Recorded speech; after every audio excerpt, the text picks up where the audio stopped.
This is SpaceTime, Series 25, Episode 43, for broadcast on the 11th of April 2022.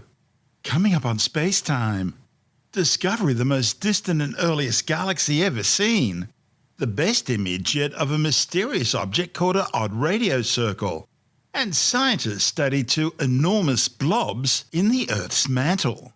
All that and more coming up on SpaceTime. Welcome to SpaceTime with Stuart Gary.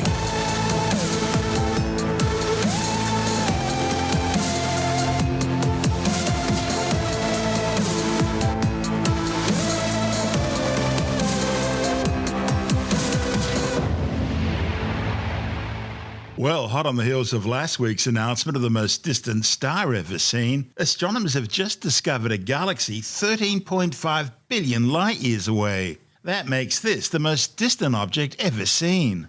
The findings, reported in the Astrophysical Journal and in the monthly notices of the Royal Astronomical Society letters, have literally changed science's understanding of the early universe and its evolution. This galaxy, which has been named HD1, was already formed when the universe was just 300 million years old. And that suggests that this extends the epoch of reionization, when the first stars began to shine and end the cosmic dark ages, further back by at least 100 million years.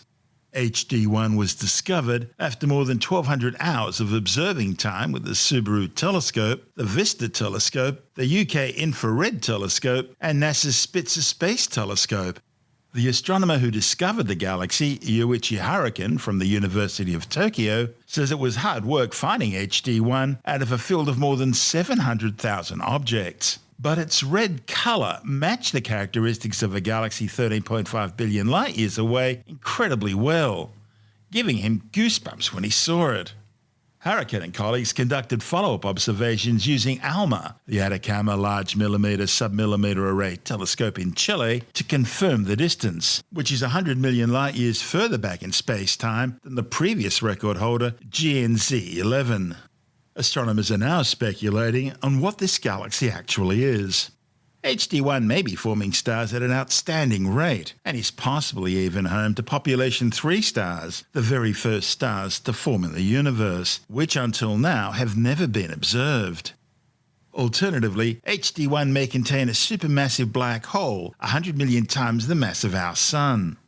One of the study's co-authors, Fabio Picucci from the Harvard-Smithsonian Center for Astrophysics, says answering questions about the nature of a source so far away can be challenging.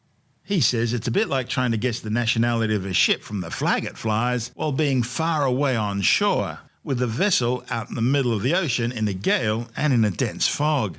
One can maybe see some colours and patterns on the flag, but not their entirety.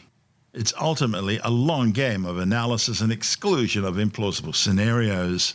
One important characteristic, HD1's extremely bright and ultraviolet light.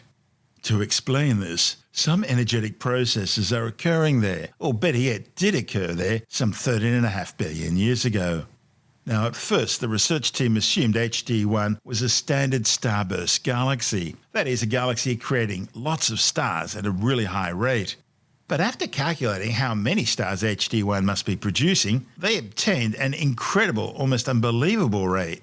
HD1 must be churning out stars at a rate of at least 100 stars every Earth year.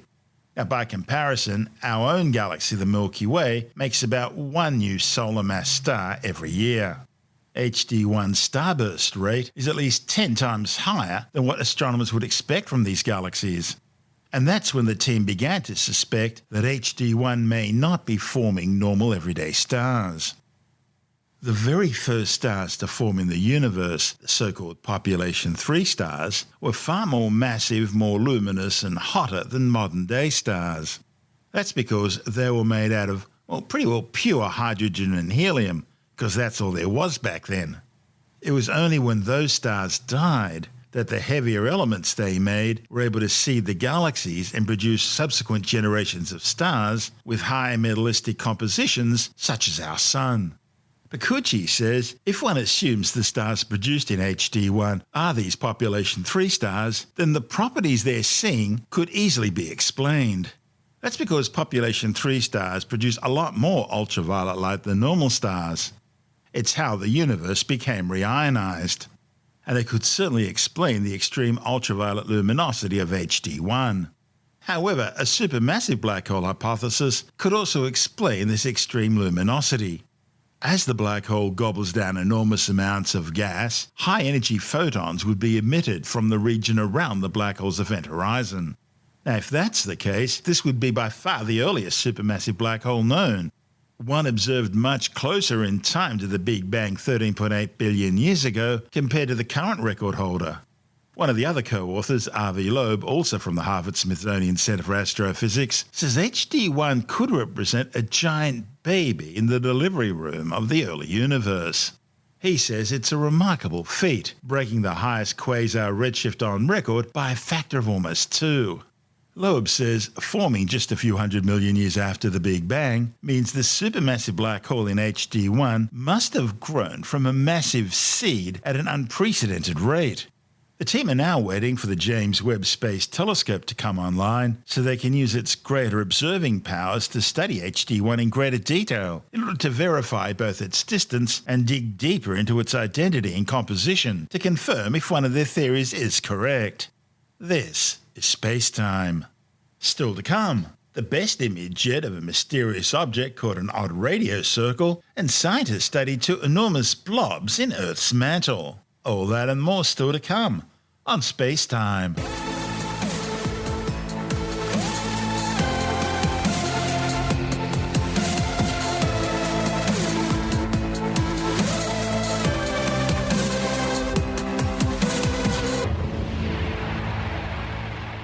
Astronomy's newest mystery objects, known as odd radio circles or ORCs, have been pulled into sharp focus by an international team of astronomers using the world's most capable radio telescopes.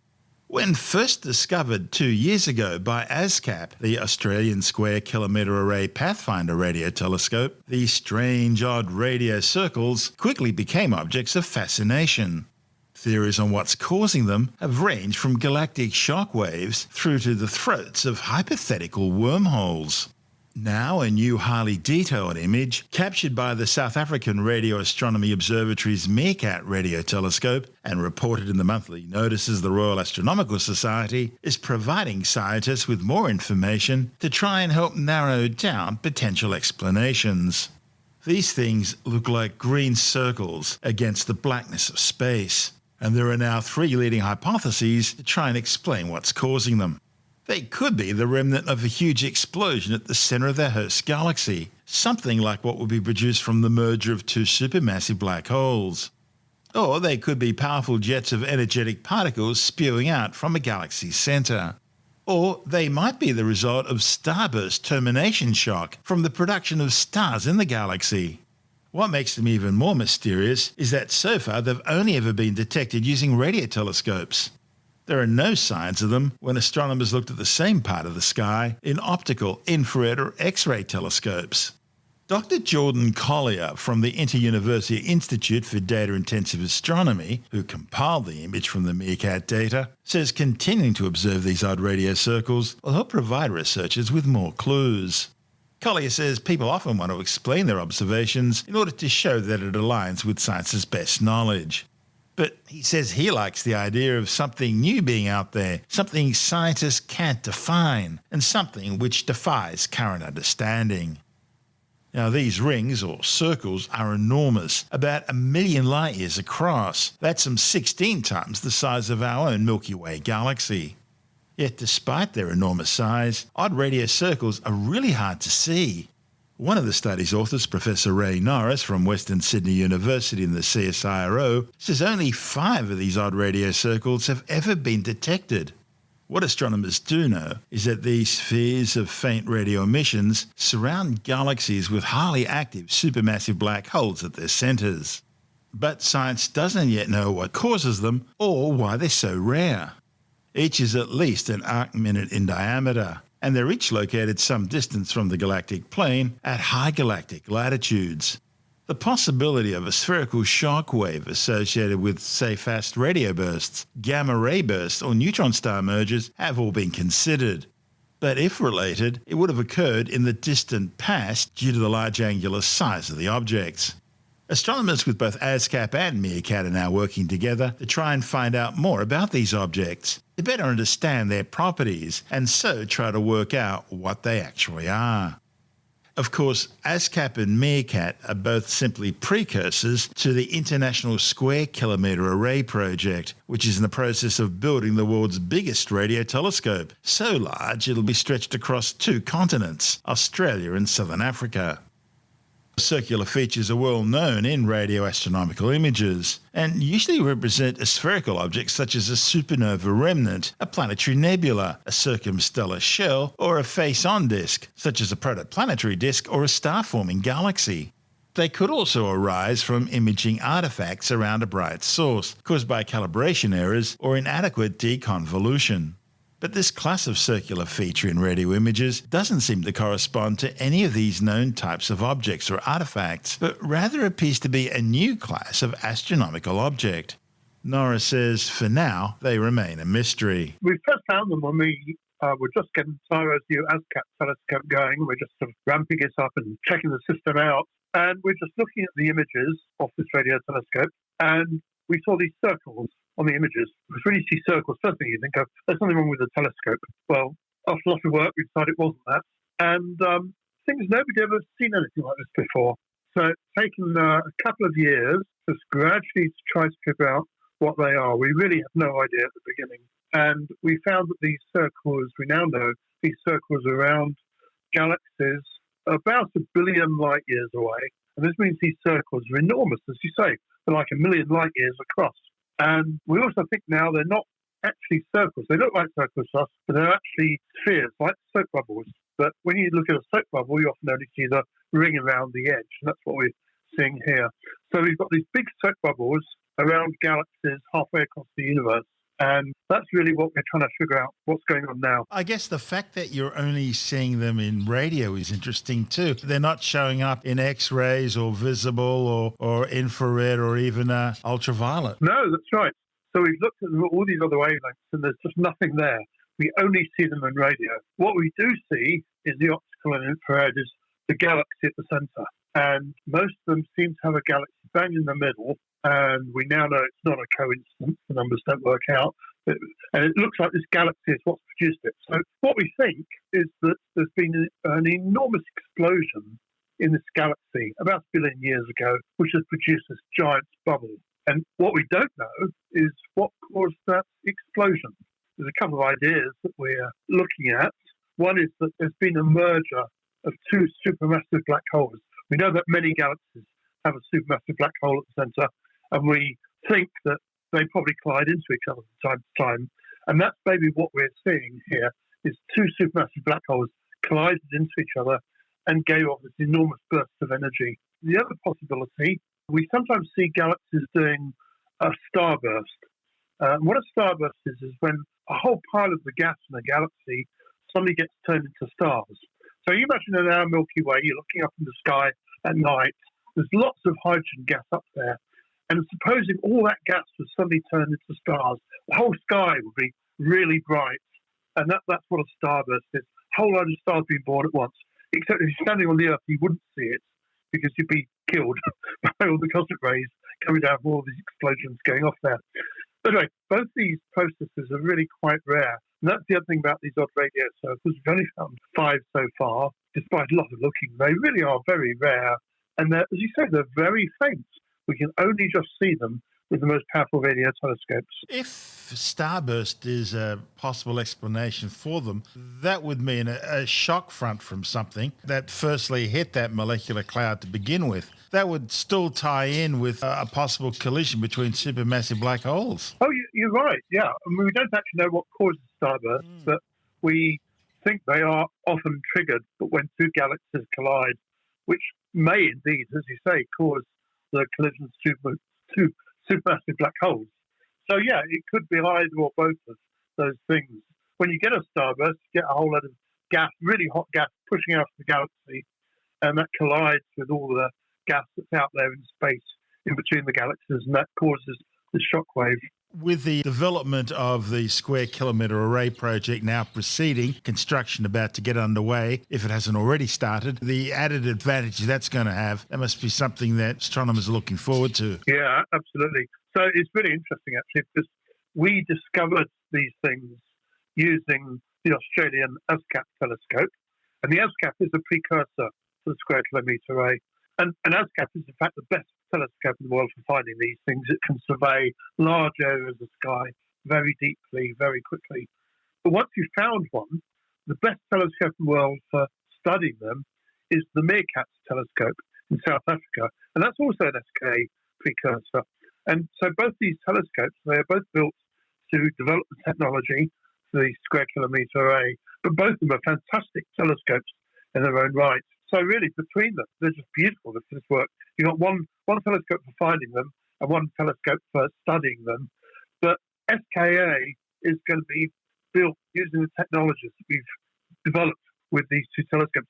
The SKA eventually is going to be bigger and better than either of these two telescopes. And so, yeah, the SKA is going to be absolutely brilliant at finding and studying these things. That's Professor Ray Norris from the University of Western Sydney and the CSIRO. And this is SpaceTime. Still to come, scientists studied two enormous blobs in the Earth's mantle, and later in the science report, it seems no matter where you are in the world, people seem to like and dislike the same kinds of smells. And yes, the most popular aroma in the world is vanilla. All that and more still to come on SpaceTime.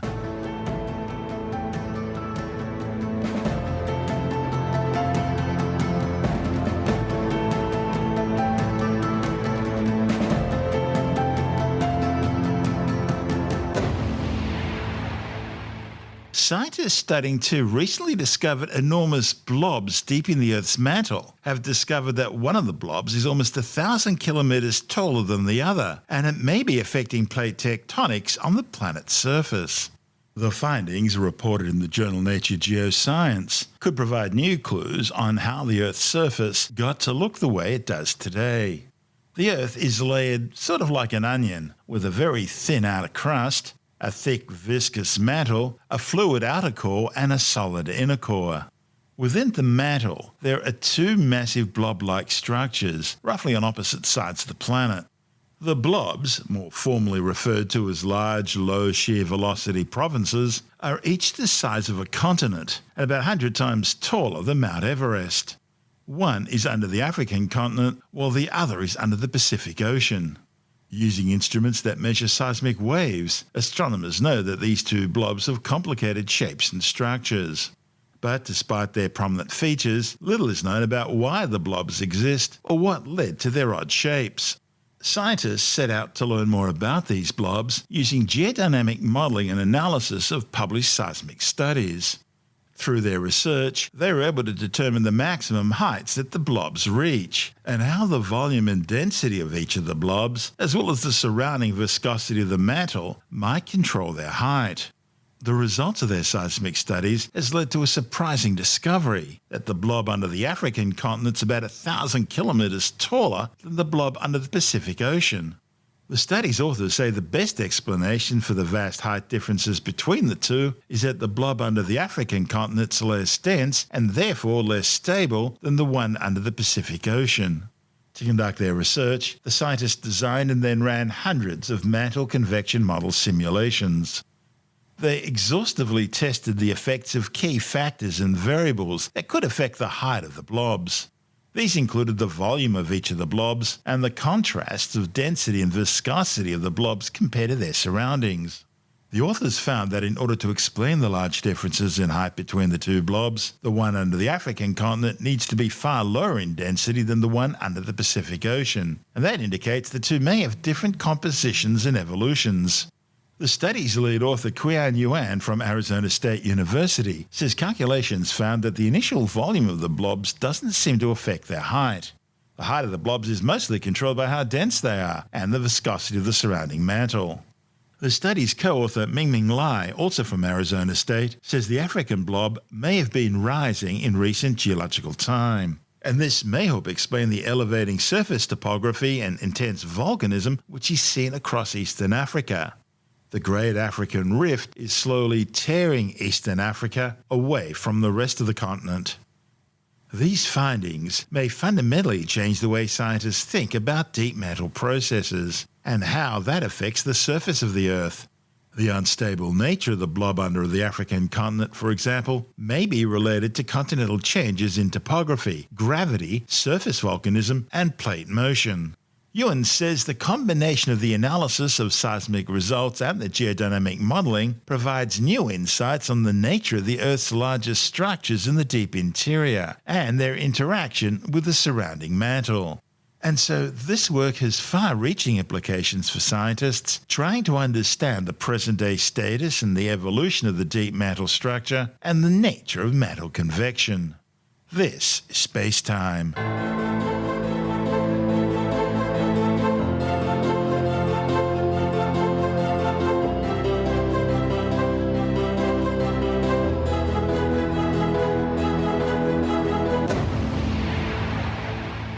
And time now to take a brief look at some of the other stories making news in science this week with a science report.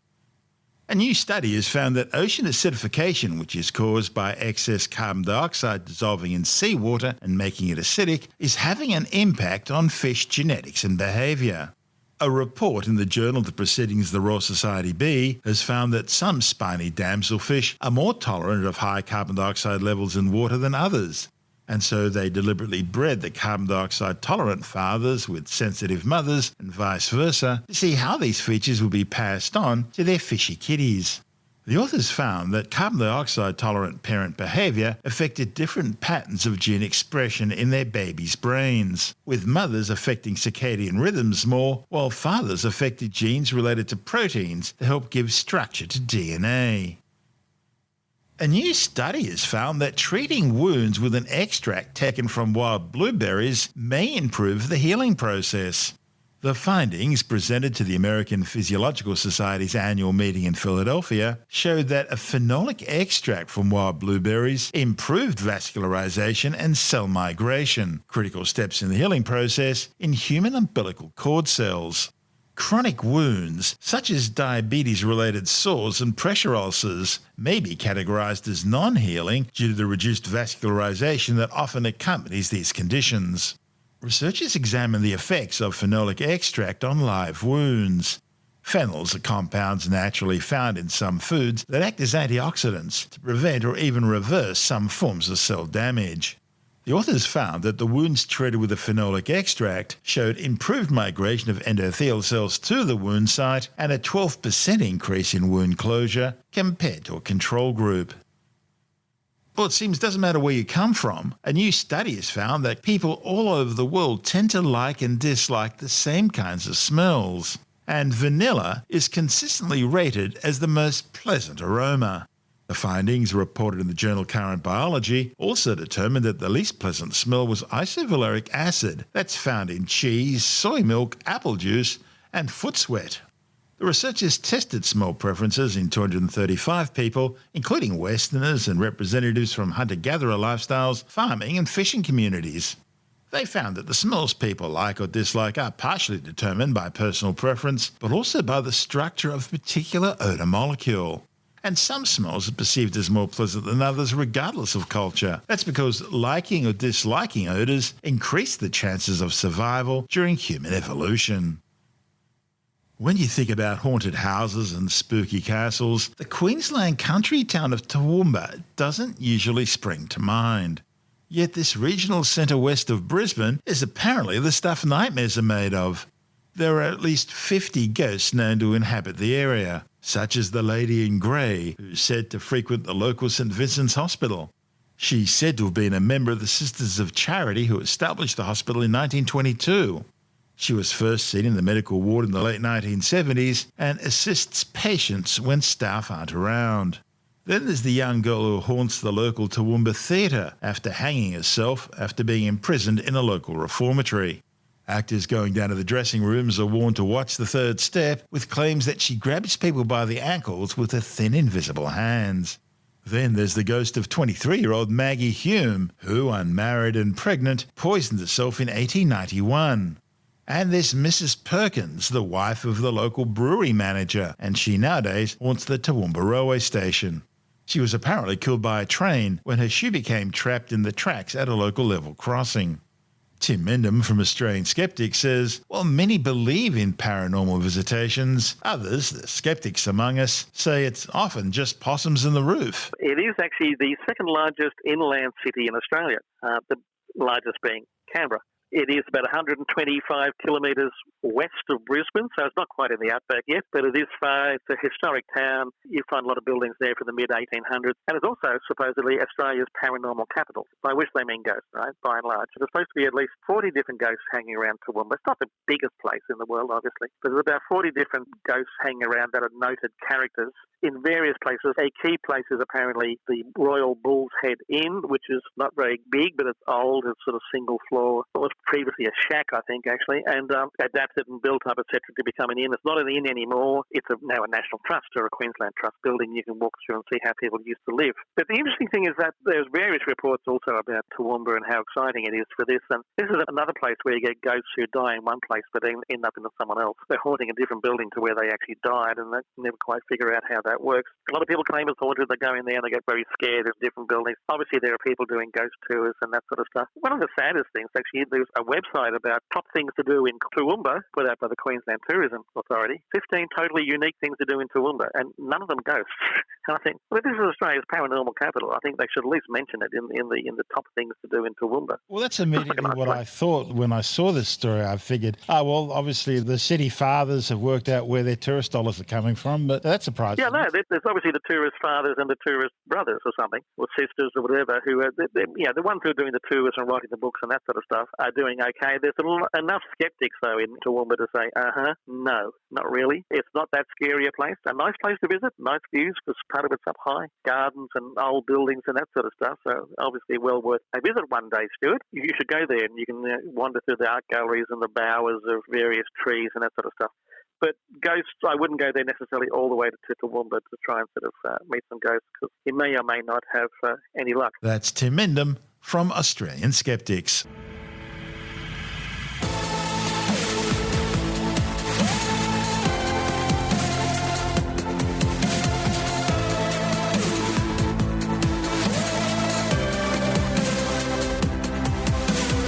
And that's the show for now.